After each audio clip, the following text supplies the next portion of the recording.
Hello, hi, I'm Keith Weed and I am the CMO of Unilever, and I'm here at CES in 2016 talking to ARF. Hi, I'm Sthanunathan, Senior Vice President of CMI at Unilever, and I'm here at CES 2016 with ARF.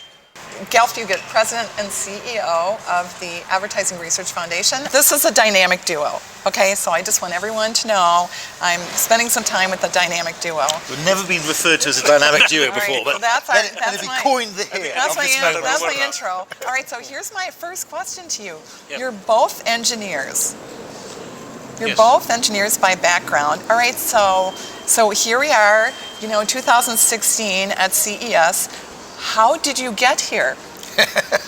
Well, maybe the right From people to be yeah. here as engineers. Hey, I was an engineer a long time ago, academically trained as an engineer.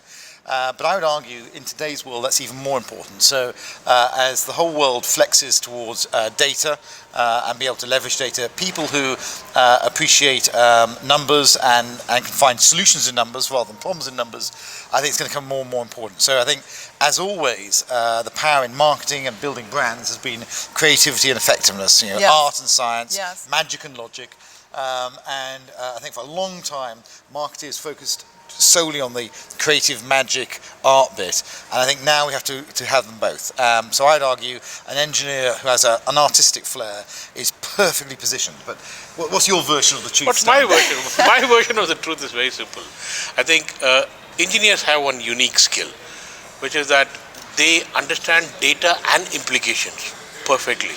There are lots of people who can, a mathematician would understand data very well, but an engineer understands the implication to the data, because if you don't figure out what is going to be the implication of that, you could actually produce a car that will crash in the middle of the street, or you could produce a turbine which would break down, or you could produce an aircraft that could crash.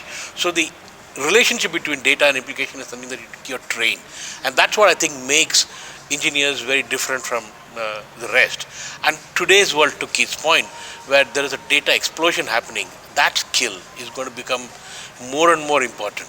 Really interesting. So art and science, but it's also about outcomes. And being able to measure outcomes. I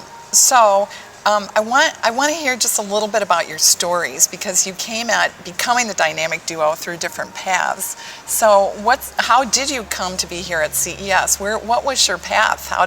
What was your career path along the way? I've been to CES for the last 6 years now. Yeah. But my career path away, I have run companies for Unilever. I've run categories. In fact, my previous job to this one was running the laundry and home care and water categories globally, about 8 billion euros worth of business. And how long have you been at Unilever? I've been there a long time, over 30 years. You can possibly believe that. So there's a contrast here. Yes. And in that, I suppose, I've only very recently, in the last 6 years, come to this role, where I'm sort of more of a functional role, Chief Marketing Officer, Communications Officer, running sustainability as well, but with an experience of having run companies and categories. So brings very much a sort of business perspective into this role.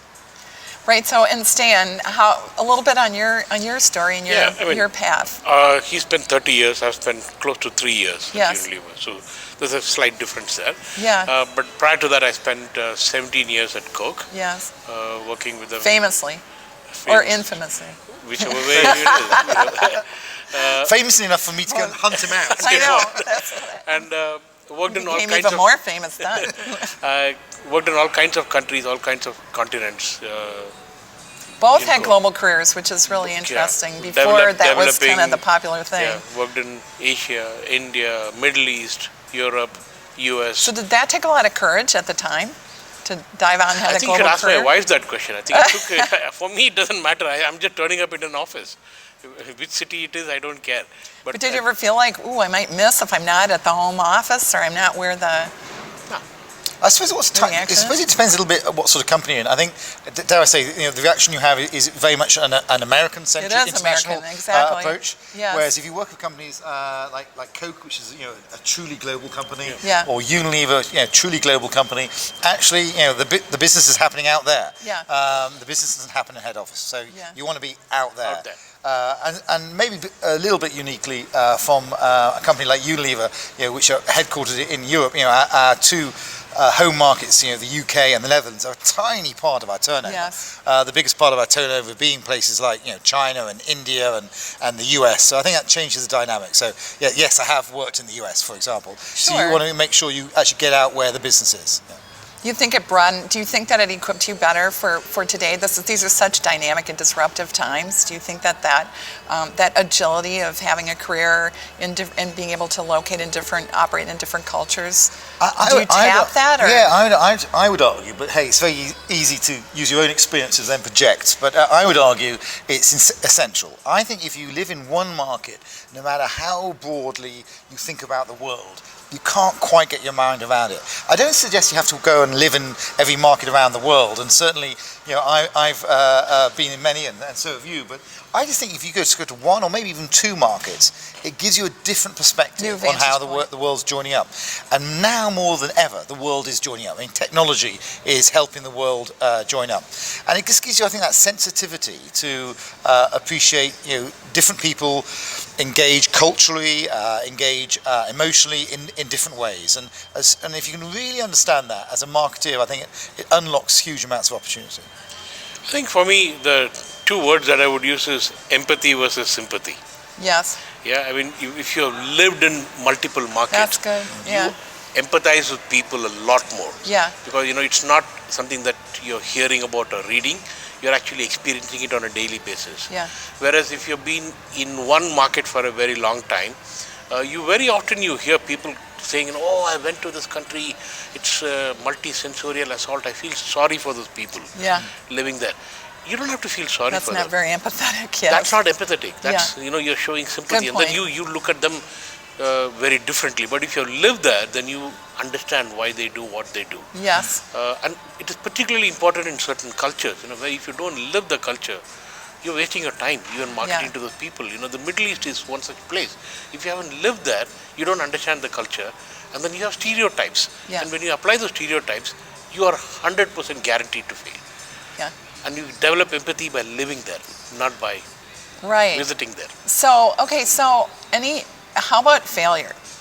I mean, any failures along the way? We've been between the three of us, we've been in business 90 years. How long have you got? Yeah, how long you right? got? Yeah. How long you got?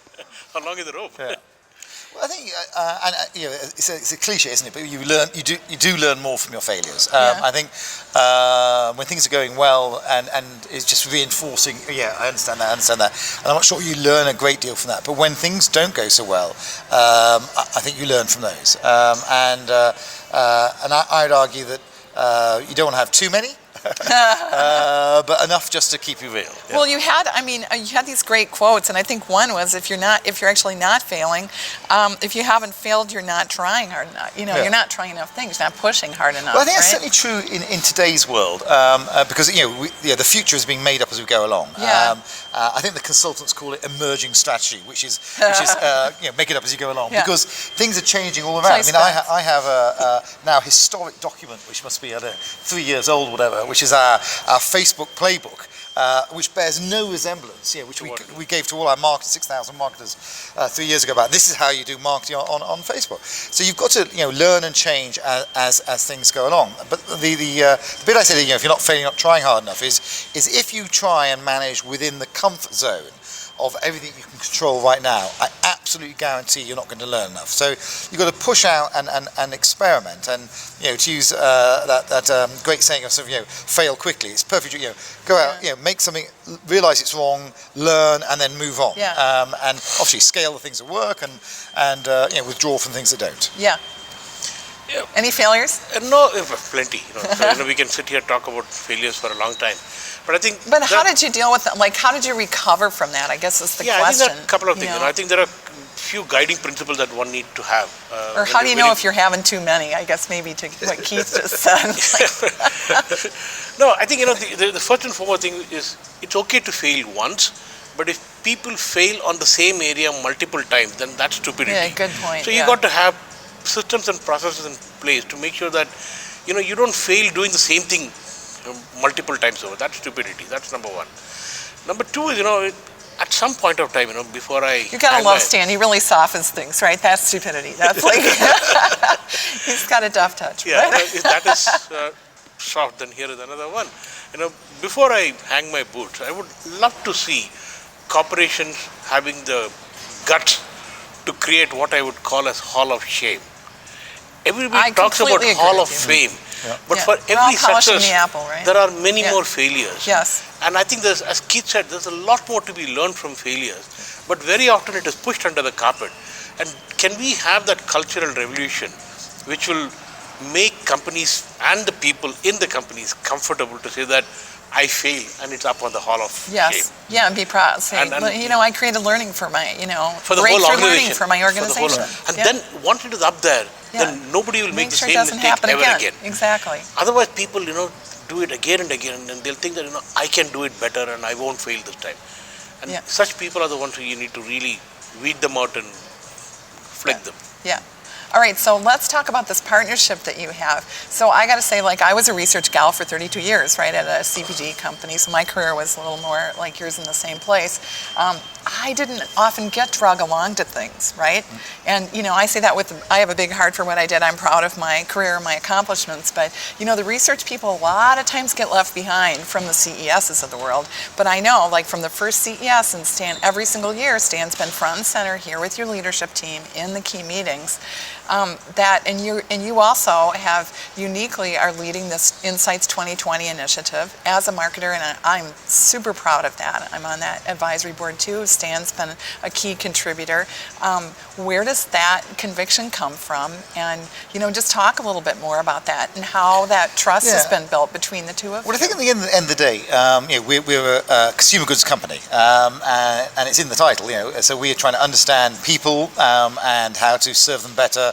How to improve their lives and serve them something they want, but also serve them better than the alternative, which would be our competition. So I think that consumer insight is a massive part of what we do. That'd be the first thing.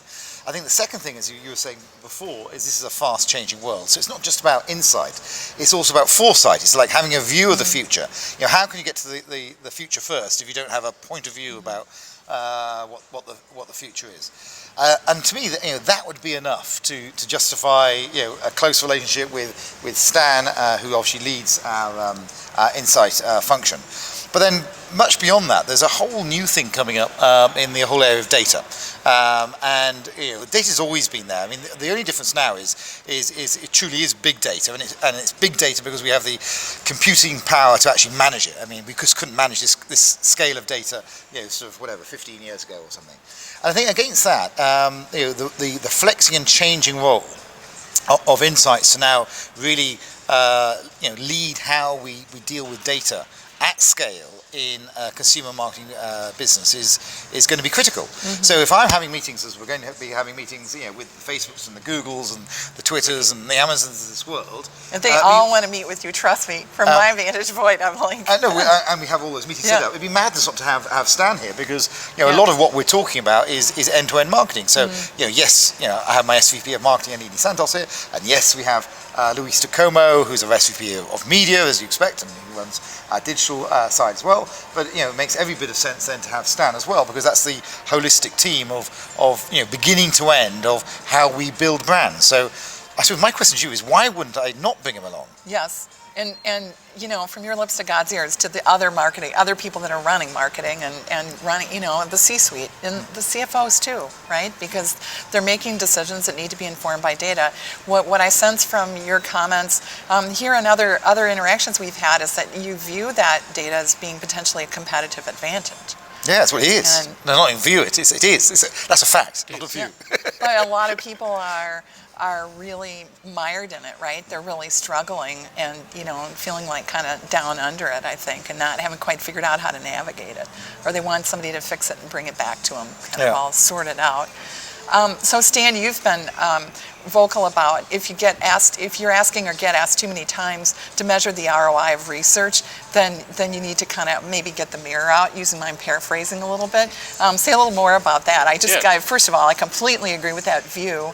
At some point in my career, I also ran around and did a bunch of that. And my bosses were like, we value you, stop, right? Stop. Like, just get over yourself. But that's all it is. What's your take?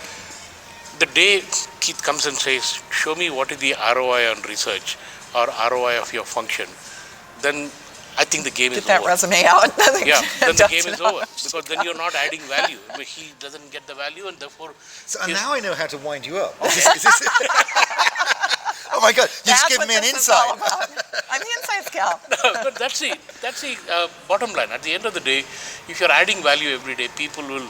Which is why I get really irritated when a lot of insights people come and bitch and moan, saying that, oh, I don't get seat at the table. Yeah. Nobody gives you seat at the table. Seat at the table is earned. Yeah. If you're not getting invited, that means you're not valued. That means you need to look for a different job to do. Maybe become an artist, But you got to be a little bit more aggressive.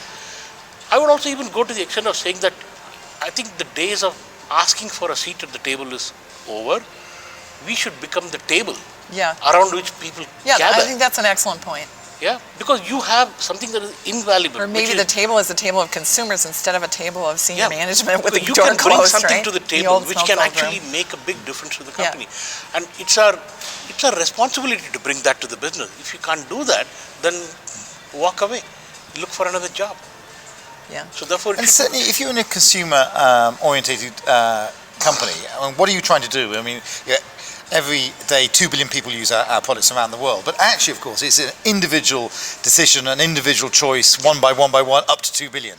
And if we can really unpack this whole area of understanding people at scale, but at a personalized level, and the wonderful mobile phone is going to be part of helping us achieve that.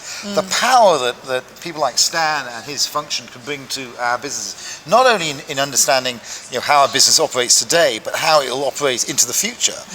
Surely it's incredibly exciting, and I think that's part of the magic of insights and foresight, is to help businesses see where future growth is going to come from. Not where we've been, but where we're going to go. And every business in this fast changing world wants to have that insight. Everyone wants to have a point of view out where are things going, and that's one of the reasons why we're here.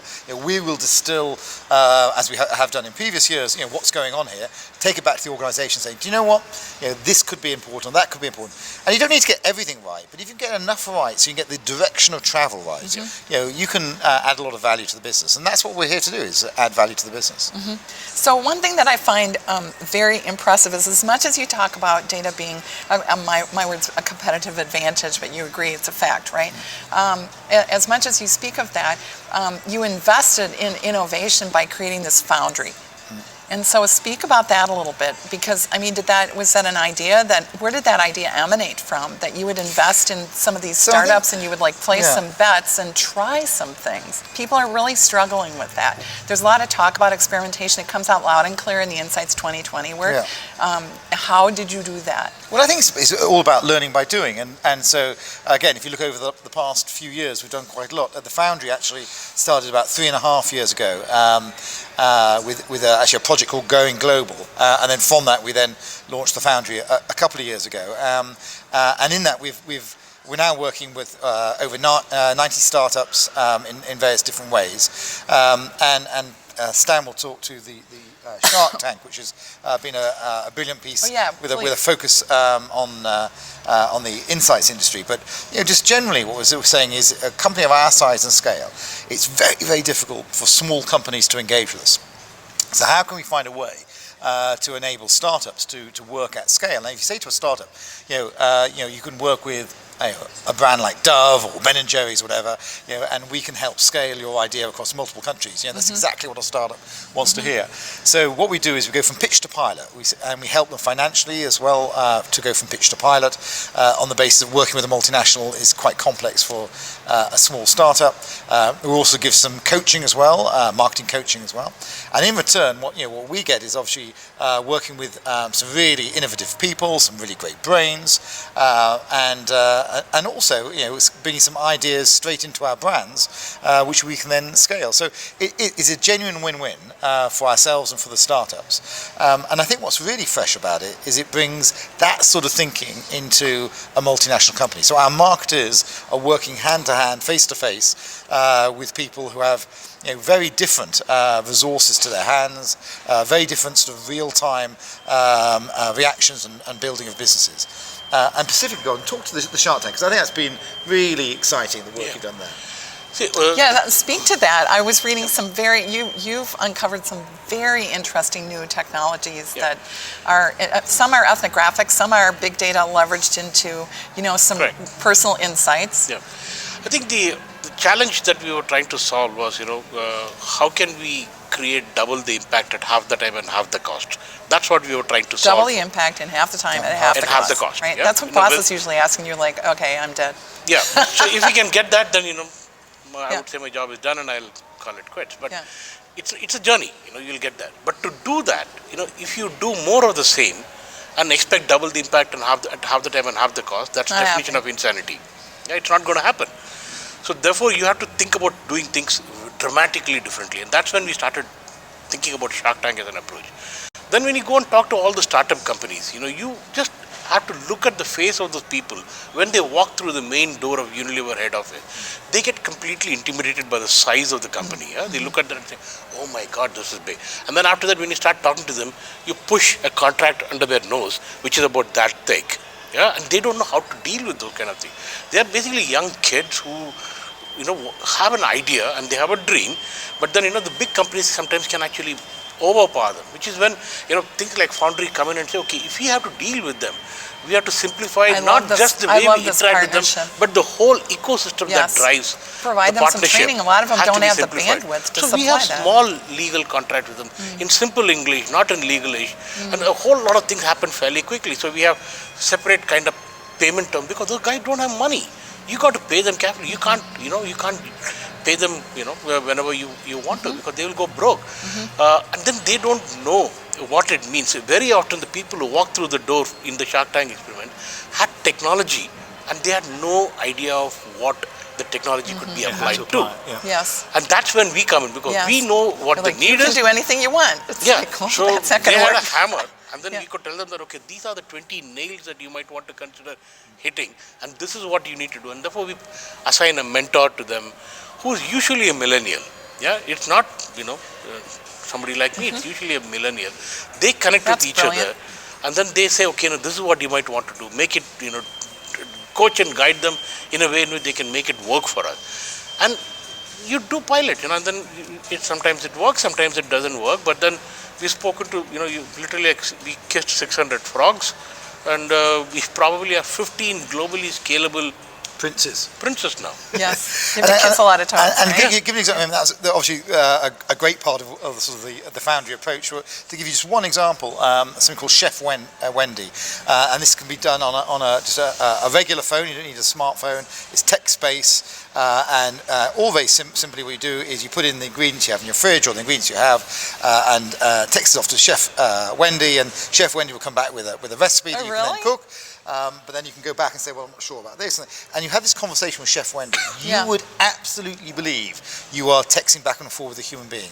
But it's an AI, an artificial intelligence, again, through the Foundry, which Knorr, our food brand, is doing. It is brilliant. And it's real utility. What does the consumer want? They want to know what recipe they can create with the ingredients they have, and this does it for them in real time. Yeah, perfect. And that came out, again, two very young guys. Two young guys, when they walked through the door, we were looking at that and saying, can we work with them? Are they legally old enough to work? They were really that young. And they were, he's exaggerating a little bit. No, one of them is actually, when he came through the door through us, 21 years old. 21 years, and he's been CEO of that company for 3 years. Wow. Yeah. So they are That's fantastic. not employable age, so to say. Yeah, but I mean, the other thing is you were talking about half the time, twice as fast, half the cost. The other example is maybe not as sophisticated, very important, which is if you had consumers you wanted to screen in a day, you found a technology where you could just get people and you could just all of a sudden be talking to them, right? It isn't like 6 weeks, $60,000, watching paint dry. You're really like moving things. A couple of hundred. And you do it from people around the world, and in half an hour I could be talking to 10 people in South Africa, for example, online, doing a sort of a focus group as such, which historically would take an age. And that's actually funny enough. When we talk about the insights industry, this is the bit I remain personally frustrated about. Is I don't think the insight industry has moved on as fast as consumers have, or dare I say, as fast as the general marketing industry has. So if you look at the way that marketers have had to adapt to social media, to dealing with data, to the power of mobile, etc. And then still, in too many places, we're asking people in an analog way to fill in a form, etc. To fill in a form to tell you that they spend their time on the mobile. Well, why aren't we asking them to do it on the mobile? And I still think it's a big challenge to the insights industry to actually do its own foresight on itself and look at what is the future going to look like and how is the industry going to flex to that future. Take bold steps. One, treatise statement, charismatic comment about Insights 2020. I saw you on a film and you were making some very important comments about why this project is important to you, and then Stan, and then a prediction, and we'll kind of close off. But just briefly, I chaired the Marketing 2020 program, and in that, one thing that came out very clear for future marketing organizations is we need to reinvent and think differently about insights. Better insights. Market insights, consumer insights, etc. And so when the Insights 2020 came along, I was really intrigued to also get close to that and learn from it, as indeed was Stan. And I think there's, like all these things, there are only a few questions you should ask yourself. Is it telling you something that confirms something you're doing, and hence lean in more to it? Is it challenging something you're doing? So think about it, or is there a new idea coming out of it? And if you take those three approaches to virtually anything you do, I think it can then make you think a little bit differently about how you're going about it. And certainly that's what we've done with the Insights 2020. It's confirmed some things we've done, it's challenged some things we've done, it's got a few new ideas as well, and within that spectrum, I think it's been a great exercise for us. As far as a prediction for the future, for this year, I think this year is going to be the year where we really see mobile coming at scale. So we've been talking about mobile, we've been talking about personalization, we've been talking about data, but I think this year is where it's actually going to happen, where the quality of the content on mobiles, the being able to leverage the data on mobiles, but doing it at scale. We are starting to see some big, in the past 6 months, big inflection points. Exactly. Yeah. My prediction for... I'm choking on my own it's prediction. Getting emotional. Yeah, oh my God, it's going to be a big point. No, my prediction for... we asked for charismatic. is there are two things that are going to take over the insights industry. Okay. One is artificial intelligence. Yeah. And the second one... Well, you already have great examples of that. To a much lesser extent, virtual reality. Yeah. These two are going to fundamentally change the insights industry. And I don't think we are really taking that seriously. Yeah. Along with, we still have artificial intelligence could replace a lot of repetitive work that plenty of researchers are doing. So it's going to put an enormous amount of pressure on all of us to raise the bar in terms of thinking. Because artificial intelligence is, after all, artificial. The natural intelligence is not going to go away. So how do we raise the bar on natural intelligence so that we can leverage artificial intelligence as opposed to getting controlled by artificial intelligence? Yeah, I won't be surprised if it goes the same way neuroscience has. Yeah. And you're a hero or a goat, right? 5 years ago, it was like you wouldn't touch it with a 10-foot pole. When I got to the ARF, I was like, look, there's some really great work here, and they had done some original work, but just nobody had heard about it. And I had a number of board members that were like, Gail, don't touch that with a 10-foot pole. And we just pushed and pushed and pushed, and sure enough, there are some amazing insights coming out of that. But I think it's going to take that kind of courageous double down in AI as well. Yeah. Yes, I think that's going to be the next big thing. Yes, a great point. So the dynamic duo, the engineers, cum marketer, insight leaders, global enthusiasts and big impact players.